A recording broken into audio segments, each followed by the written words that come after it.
শিষ্য নামের এক ছেলে একদিন ইন্টারনেটে ঘুরতে ঘুরতে হঠাৎ একটি অভিশপ্ত ওয়েবসাইটের সন্ধান পায়। কৌতূহলের বশে সে সেখানে তার বসের নাম লিখে দেয়। সেই ওয়েবসাইটে অভিশাপের ধরন অনুযায়ী 5টি আলাদা স্তর বা লেভেল ছিল। তবে একটি শর্ত ছিল, যদি কেউ 3টে ডিজিটাল ফুল উপহার দেয় তবে সেই অভিশাপ আর কার্যকর হবে না। শিষ্য ভাবল এটা হয়তো নিছক কোনো মজা বা প্র্যাঙ্ক, তাই সে থোড়াই কেয়ার করে কনফার্ম বাটনে চাপ দিয়ে দিল। কিন্তু পরদিন সকালে তার ফোনের নোটিফিকেশন শুনে সে অবাক হয়ে গেল। ওয়েবসাইট থেকে তাকে একটি ভিডিও পাঠানো হয়েছে। ভিডিওতে দেখা গেল তার বস রেস্টুরেন্টে খেতে বসেছেন, আর ঠিক তখনই পাশের টেবিলের কলিগের হাত লেগে বসের গায়ে ঝোল ছিটকে পড়ল।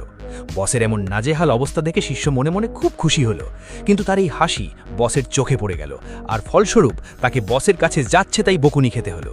অফিস শেষে শিষ্য রাগে গজগজ করতে করতে বাড়ি ফিরল। সে ঠিক করল এবার বসের ওপর চরম প্রতিশোধ নেবে। সে আবার সেই ওয়েবসাইটে ঢুকল এবং বসের নাম লিখে এবার আল্টিমেট প্যাকেজ বা সর্বোচ্চ স্তরের অভিশাপ বেছে নিল। পরদিন দেখা গেল জীবনে কোনোদিন দেরি না করা বস আজ অফিসেই আসেননি। সবাই যখন এই নিয়ে কানাকানি করছে তখন শিষ্যের ফলে আবার মেসেজ এলো। ভিডিওতে দেখা গেল বস হঠাৎ অসুস্থ বোধ করছেন এবং মুহূর্তের মধ্যে মেঝেতে লুটিয়ে পড়লেন। কিছুক্ষণ পরেই অফিস থেকে খবর এলো যে বসের হার্ট অ্যাটাক হয়েছে এবং তাকে হাসপাতালে ভর্তি করা হয়েছে। শিষ্য এবার ভয় পেয়ে গেল। সে বুঝতে পারল তার সামান্য জেদ কত বড় বিপদ ডেকে এনেছে। বাড়ি ফেরার পথে শিষ্য দেখল পুলিশের দেওয়া একটি ওয়ান্টেড পোস্টার।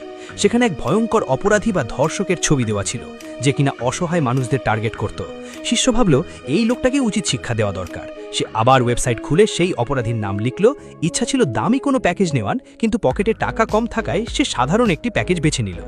যেই সে পুতুলের গায়ে পেরেক গাঁথল, অমনি টিভিতে ব্রেকিং নিউজ এলো যে পুলিশ সেই অপরাধীর আস্তানা খুঁজে পেয়েছে, কিন্তু পালানোর সময় সে জানালা দিয়ে লাফিয়ে পড়ে পালিয়ে যেতে সক্ষম হয়। শিষ্য ওয়েবসাইটে চেক করে দেখল প্যাকেজটি সাধারণ মানের হওয়ায় অপরাধী শুধু পা ভেঙে জখম হয়েছে, কিন্তু মরেনি। তবে সেই ভিডিওটি দেখতে গিয়ে শিষ্যের চোখ কপালে উঠল। সে দেখল ভিডিওর এক কোণায় তার নিজের বয়ফ্রেন্ড তার প্রিয় বান্ধবীর সাথে জড়িয়ে ধরে দাঁড়িয়ে আছে। সে বুঝতে পারল তার বয়ফ্রেন্ড তাকে ধোঁকা দিচ্ছে। পরদিন সুযোগ বুঝে সে তার বান্ধবীর ফোন চেক করল এবং সেখানে তাদের ডেটিংয়ের সব মেসেজ পেয়ে গেল। শিষ্য প্রচণ্ড ভেঙে পড়ল এবং অভিমানে সেখান থেকে চলে এলো। পার্কে বসে একা কাঁদতে কাঁদতে তার মনে হলো যে বান্ধবী তাকে এভাবে ঠকালো সে তাকে ক্ষমা করবে না।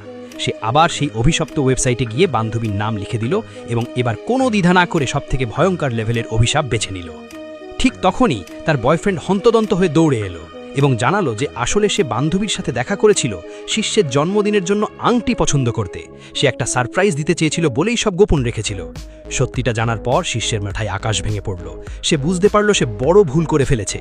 সে দৌড়ে কম্পিউটারে গিয়ে অর্ডারটি ক্যান্সেল করতে চাইল, কিন্তু ক্যান্সেল করার কোনো অপশন ছিল না। সে বারবার তার বান্ধবীকে ফোন করল, কিন্তু কেউ ফোন ধরল না। শিষ্য আর এক মুহূর্ত দেরি না করে বান্ধবীর বাড়ির দিকে দৌড়াতে শুরু করল। বান্ধবী